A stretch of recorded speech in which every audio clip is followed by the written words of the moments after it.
Kilometre night ಹೋಗ್ಬೇಕು ನಾನು ದೊಡ್ಡದಕ್ಕೆ. ಅಕಸ್ಮಾತ್ ಏನಾರ ಹೆಚ್ಚು ಕಡಿಮೆ ಅಂದರೆ ನಾನಾದ್ರೆ ಹೊಣೆ, ಇನ್ಯಾರು ಹೊಣೆ ಅಲ್ಲ ಅಂತಲೇ ಹೇಳ್ತೀನಿ ಸರ್ ನಾನು. ಇದನ್ನು ನೇರವಾಗಿ ಸೆಕ್ರೆಟರಿ ಟಿ ನಾಗರಾಜ್ ಇಬ್ಬರೇ ಸೇರಿ ಮಾಡಬೇಕು, ಏನು ಮಾಡಿದ್ರು ನಮ್ಮ ತೋಟ ಕಾಡಲ್ಲಿ ಇರೋದು. ಆಮೇಲೆ ಸರ್ ಕೇಳಕ್ ಹೋದ್ರೆ ನೀವೇನೋ ಗಂಟು ಸಿಗುತ್ತೆ ಅಂತ ಬಂದಿದ್ದೀರಿ, ಇಲ್ಲಿ ಗಂಟು ಸಿಗುತ್ತೆ ಅಂತ ನಾವ್ಯಾವ ಗಂಟು ತಗೊಳ್ಳೋಣ ಇವ್ರ ಹತ್ರ? ಇವ್ರು ಪಾರದರ್ಶಕವಾಗಿದ್ದರೆ ಕೊಡ್ಲಿ ಸರ್ ನ್ಯಾಯನ. ನಾವೇನಾದ್ರೂ ಈ ಡಾಕ್ಯುಮೆಂಟ್ ಎಲ್ಲ ಇಟ್ಟಿದ್ದೀನಿ ಅಂತಾರಲ್ಲ ಸರ್. ಆಮೇಲೆ ಸರ್ 10 ರೋಡ್ ದಾಟಿ ತೊಂದರೆ ಆಗುತ್ತೆ ಅಂತ ತಾನೇ ನಾವು ಇಷ್ಟೆಲ್ಲ ಹೋರಾಟ ಮಾಡಿ ಊರೊಳಗಡೆನೇ ಜಾಗ ತಗೊಳ್ಳಿ, ಊರುಗಳೊಳಗಡೆನೆ ಕಟ್ಟಿ ಅಂತ ಪರಿಯಾಗಿ ಅವ್ರ ಹತ್ರ ಬೇಡ್ಕೊಂಡಿದ್ದೀವಿ ನಾವು. ಅಷ್ಟಾದ್ರೂ ಕೂಡ ಇವರು ಊರಿಂದ ಆಚೆ ತೊಗೊಂಡೋಗಿ ಕಟ್ಟಿದ್ದಾರೆ ಸರ್. ನಾಳೆ ದಿನ ನನ್ನ ಮಕ್ಕಳೇ ಹೋಯ್ತಾರೆ, ಇಲ್ಲ ನಾನೇ ಹೋಯ್ತೀನಿ, ಏನು ಬೆಳಗ್ಗೆ ಹೊತ್ತು ನಿದ್ದೆ ಗಣ್ಣಲ್ಲಿ ಇರ್ತಾರೆ, 4 ಗಂಟೆ ರಾತ್ರಿ ಹಾಕೋದು ಹೆಚ್ಚು ಕಡಿಮೆ ಆಗಿಬಿಟ್ಟು ಸರ್ ಅವ್ರಿಗೇನಾದ್ರೂ ಹೊಣೆ ಆದರೆ, ಯಾರಾದರೂ ಡೆತ್ ಆದರೆ, ಏನಾದ್ರು ತೊಂದರೆ ಆದರೆ, ನಮಗೆ ಡೆತ್ ಆದರೆ ಹೊಣೆ ಯಾರು ಬರ್ತಾರೆ? ನಮ್ಗಿನ್ನ ಚಿಕ್ಕ ಮಕ್ಕಳು ಏನಾದ್ರು ಹೆಚ್ಚು ಕಡಿಮೆ ಆದರೆ ಯಾರು ಬರ್ತಾರೆ ನಮಗೆ? ಸರ್ 1 ಕಿಲೋಮೀಟರ್ ಇರ್ತದೆ ಮನೆ ಊರಿಂದ ಡೈರಿ ಬರಬೇಕಾದ್ರೆ 1 ಕಿಲೋಮೀಟರ್ ಇರ್ತದೆ. 10 ರೋಡ್ ದಾಟ್ಬರುವ ನೈಟ್ ಬೆಳಗಿನ ಜಾವ ಯಾರು ಹೊಡೆದ್ರು, ಕಾರೋ ಪಾರೋ ಯಾವುದೋ ಹೊಡಿದ್ರು, ಅವ್ರು ಯಾರು ಹೊಣೆ? ಆಮೇಲೆ ಜೀವ ಬೆದರಿಕೆ ಆಗೋದು ಜಾಸ್ತಿ. ಏನಾರ ನಾಳೆ ಪ್ರಾಬ್ಲಮ್ ಆದರೆ ನಮಗೆ ನಮಗೆ ನಮ್ಮ ಮಕ್ಳಿಗೆ ಯಾರು? ನನಗೆ ಅಂತಲ್ಲ ಎಲ್ಲರಿಗೂ ಜೀವ ಬೆದರಿಕೆ ಹಾಕೋದೇ ಇವರು. ಪ್ರತಿಯೊಬ್ಬರಿಗೂ ಈಗ ಸರ್ ಹೋರಾಟಕ್ಕೆ ಬಂದ್ರು ಅಂದ್ರೆ ಅವ್ರ ಹಿಂದೆಗಡೆ ಬಿಡ್ತಾರೆ, ಏನಂತ ನೀನ್ ಯಾಕಪ್ಪ ಹೋಯ್ತಿ, ನಿನ್ನ ಅವ್ರನ್ನ ಒಂಟಿ ಮಾಡ್ಬಿಡ್ತಾರೆ ಅಂತ. ನಾನು ಅದಕ್ಕೆ ಹೇಳಿದೆ, ನಮ್ಮ ಪ್ರಾಣ ಇರೋ ತನಕ ನಾನು ಅಲ್ಲೇ ನಿಂತ್ಕೊಂಡು ಹೇಳಿದೆ ಸರ್ ಓಪನ್ ಆಗಿ, ನೋಡಿ ಸರ್ ನಾವು ನ್ಯಾಯ ಕೇಳಕ್ಕೆ ಬಂದಿರೋರು, ನ್ಯಾಯಕ್ಕೋಸ್ಕರ ಸತ್ತೇ ಬಿಡೋಣ ಇವತ್ತು. ನ್ಯಾಯಕ್ಕೋಸ್ಕರ ಫಸ್ಟು ನಾನು ಸಾಯಿಸ್ಬಿಟ್ಟು ಆಮೇಲೆ ನಿಮ್ಮನ್ನ ಮುಟ್ಟಕ್ಕೆ ಬಿಡ್ತೀನಿ ಅಂತ. ಅವಾಗ ನಾನು ಅಡ್ಡ ನಿಂತ್ಕೋತ್ಲೇನೆ ಏನು ಕಿತ್ಕೊಬಿಡ್ತೀನಿ ನೀನು, ನಿಮ್ಮ ಅಪ್ಪ ಡೈರೆಕ್ಟರ್ ಆದರೆ ಏನು ಕಿತ್ಕೋತೀನಿ ಅಂತಾರೆ. ನಮ್ಮ ಅಪ್ಪ ಡೈರೆಕ್ಟರ್ನ ಅನ್ಎಜುಕೇಟೆಡ್ನ ಇವರು ಯಾಕೆ ಕತ್ತಿ ಎಲ್ಲಾರ್ತಲ್ಲಿ ಯಾಕೆ ಸೈನ್ ಹಾಕ್ಸ್ಕೊಂಡವ್ರೆ? ಯಾವ ಸರ್ವ ಸದಸ್ಯರ ಸಾಮಾನ್ಯ ಸಭೆ ನಡೆದಿದ್ರೆ ಸರ್ 2022-23 ಕೇಳಿದೀವಲ್ಲ ಹೋದ ವರ್ಷದ್ದು ನಡೆದಿದ್ರೆ ಅದು ವಿಡಿಯೋ ಕೂಡ ಮಾಡಿರ್ತಾರೆ. ಅದು ದಾಖಲಾತಿ ಕೇಳ್ತಾ ಇದೀವಿ ಅಷ್ಟೇ. ಈಗ ಅಲ್ಲಿ ಕೊಡೋಕ್ಕಾಗಲ್ಲ, ಯಾಕಂದರೆ ಎಲ್ಲಾರ್ದು ಫೋರ್ಜರಿ ಹಾಕೊಂಡ್ಬಿಟ್ಟಿರ್ತಾರೆ ಇವ್ರು ಸೈನ್. ಇದು ಕಳೆದ 30 ವರ್ಷದಿಂದ ಹಿಂಗೆ ನಡ್ಕೊಬರ್ತಾ ಇತ್ತು. ಪಾಪ ಜನಗಳು ನಮ್ಗೆ ಯಾಕೆ ಅಂತ ಹೋಗ್ತಾ ಇದ್ರು. ಇವಾಗ ಏನು ಮಾಡ್ತಾ ಇದ್ದೀವಿ ಅಂದರೆ ಕೇಳ್ತಾ ಇದ್ದೀವಿ ಅಷ್ಟೇ. ನಾವೇನು ಅವ್ರಿಗೇನು ದಬ್ಬಾಳಿಕೆ ಮಾಡ್ತಾ ಇಲ್ಲ, ಅವ್ರಿಗೇನು ನಾವೇನು ಬೆದರಿಕೆ ಆಗ್ತಾ ಇಲ್ಲ. ಅವ್ರ ಥರ ನಾವು ಇರೋದೇ 5 ಜನ ಆಗಲಿ, 5 ಜನ ನ್ಯಾಯಕ್ಕೋಸ್ಕರ ಕೇಳ್ತಾ ಇದ್ದೀವಿ ನಾವು. ಈಗ ಇಡೀ ಊರೇ ಹೇಳ್ತಾ ಇದೆ, ನಿಮ್ಮ ಮನೆಗೇನು ಕೇಳ್ಕೊತಾ ಇಲ್ವಲ್ಲಪ್ಪ, ನೀನು ಕೇಳ್ತಾ ಇರೋದು ಎಲ್ಲರೂ ಸೇರ್ಕೊಂಡು ನ್ಯಾಯಕ್ಕೋಸ್ಕರ ಕೇಳ್ತಾ ಇದ್ದೀವಿ ಅಂದ್ಕೊಂಡು ಇದನ್ನು ರಾಜಕೀಯ ಕೇಳಿದ್ದಾರೆ ಇವರು. ಈಗ ಸೆಂಟ್ರಲ್ ಮಿನಿಸ್ಟ್ರು ಇವ್ರಿಗೆ ಯಾಕೆ ಈ ವಿಚಾರ ಬರುತ್ತೆ? ಇವ್ರಿಗೆ ಸೆಂಟ್ರಲ್ ಮಿನಿಸ್ಟ್ರು ವಿಚಾರ ಯಾಕೆ ಬರ್ತಾರೆ? ಈ 420 ಅಂತ ಹಾಕಿದ್ದು ನಾನೇ ಖಂಡಿತ ನಾನು ಜೈಲಿಗೆ ಹೋಗೋಕ್ಕೂ ಸಿದ್ಧ ಇದ್ದೀನಿ. ಯಾಕಂದರೆ ಇದು ನ್ಯಾಯ ಸಿಕ್ಕಲಿಲ್ಲ ಅಂತ ನಾನು ಹಾಕಿದ್ದು. 420 ಅಂತ ಹಾಕಿದ್ದು ಯಾಕೆ ಹಾಕಿದ್ರು, ಇಷ್ಟೆಲ್ಲ ನೊಂದ್ರು ಕೂಡ, ಇಷ್ಟೆಲ್ಲ ದಾಖಲಾತಿ ಕೇಳಿದ್ರು ಕೂಡ ಇಡೀ ರಾಜ್ಯನೇ ಹೇಳ್ತಲ್ಲ. ಈಗ ಮೊನ್ನೆ ಎಲ್ಲ ಡೈರಿಯರೆಲ್ಲ 420 ಅಂತ ಎಲ್ಲ ಹೇಳಿದ್ರಲ್ವಾ.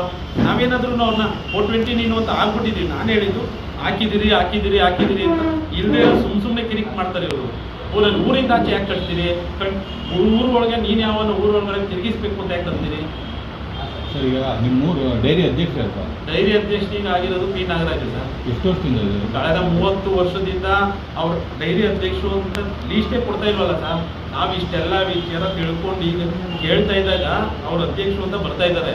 ಒಂದು ಬೋರ್ಡು ಕೂಡ ಇಲ್ಲ. ನಿಮ್ಮ ಮಾಧ್ಯಮದವ್ರನ್ನೇ ಕರೆಸಿ ನೀವು ತೋರಿಸಿದ್ರಿ ನಾವು. ಒಂದು ಡೈರಿಯನ್ನು ಬೋರ್ಡು ಕೂಡ ಇಲ್ಲ.